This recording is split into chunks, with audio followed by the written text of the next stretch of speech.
Marhaban tiba, marhaban tiba.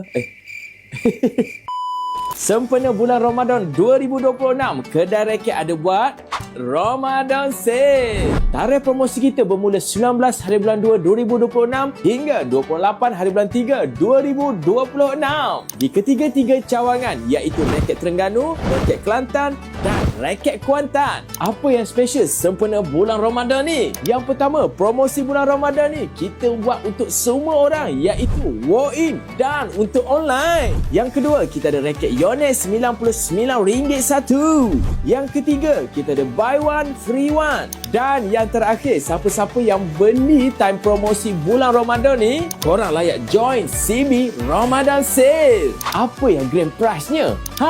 Ni lah geng, hadiah grand prize kita nak bagi nanti iaitu set pelet. Ada lagi reket, kasut, seluar, baju, stoket dan beg tournament juga kita nak bagi nanti. Total keseluruhan hadiah CB kita nak bagi nanti 15 hadiah tau. Woo! So, tunggu apa lagi guys? Yang mana tak pernah lagi beli barang kat kedai reket, korang wajib datang kedai kita dan boleh beli online tu. Cepat, mana tahu rezeki korang dapat grand prize set pelet nanti.